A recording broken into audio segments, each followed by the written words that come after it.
Tonight we turn our attention to Nigeria, a nation rich in culture and history, but now facing one of its gravest challenges in recent memory. Violent groups like Boko Haram and ISWAP are tearing through communities, leaving devastation in their wake and shattering the peace that once existed.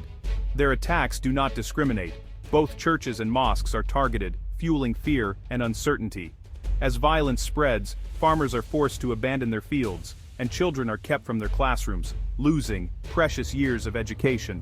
Entire families are uprooted, carrying what little they can as they search for safety, often ending up in overcrowded displacement camps with limited resources.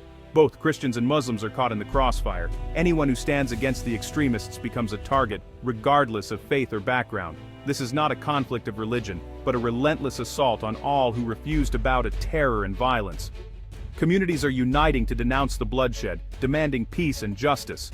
Since the conflict erupted, more than 350,000 lives have been lost, many of them innocent children whose futures were stolen far too soon. Millions have been forced to flee their homes, creating one of the world's most severe humanitarian crises, with families scattered and communities broken. These statistics represent real people, families torn apart, dreams shattered, and generations left to pick up the pieces of their lives. International voices, from the Vatican to Nigerian leaders and global organizations, are urgently calling for action and support to end the suffering.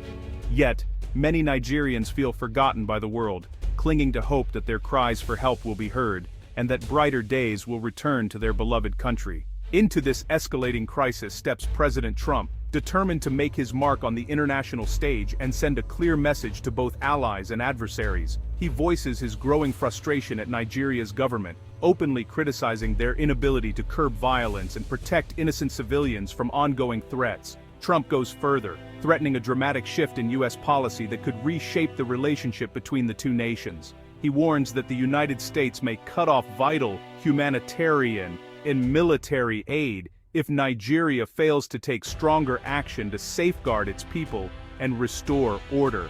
The message is unmistakable: act decisively and swiftly, or risk losing the crucial support and partnership of the United States.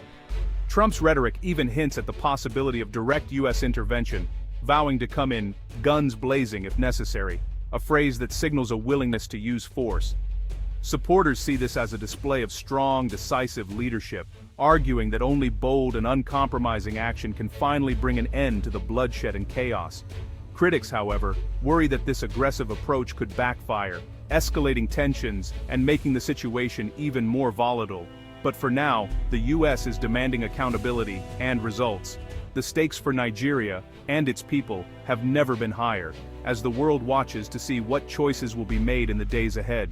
Trump's peace through strength echoes past U.S. doctrines, an approach rooted in the belief that a powerful military presence can prevent conflict before it starts. The idea is simple: by projecting overwhelming power, the U.S. hopes to deter violence and discourage adversaries from taking aggressive actions. Supporters argue that America has a responsibility to defend persecuted communities worldwide, even if it means making tough choices, like cutting aid to governments that fail to protect their people, or threatening military force to stop atrocities.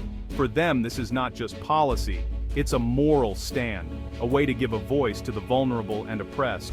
But critics warn that slashing humanitarian aid could actually worsen suffering, leaving innocent people without food, shelter, or medical care, and potentially destabilizing entire regions. They argue that military threats, rather than bringing peace, risk sparking deeper conflict and dragging the U.S. into prolonged entanglements. Some question whether these moves reflect genuine humanitarian concern, or if they're simply political posturing meant to appeal to voters back home. As one Nigerian victim put it, "We need help, but we need peace. More guns may only mean more war. What we truly need is stability and hope." The world faces a difficult dilemma: how to protect the innocent and uphold human rights, while avoiding actions that could unintentionally fuel even more violence and suffering. While debate rages abroad, violence in Nigeria continues unabated. The world must act, but how? Experts urge a smarter approach: combine diplomatic pressure, targeted support for Nigeria's military, and direct humanitarian aid. International cooperation is key. No single nation can solve this alone. A global coalition can pressure leaders, deliver aid, and address root causes like poverty and marginalization. The crisis tests the world's conscience. Will we act wisely or look away? A balanced response, firm, collaborative, and compassionate, is desperately needed. The future of millions depends on it.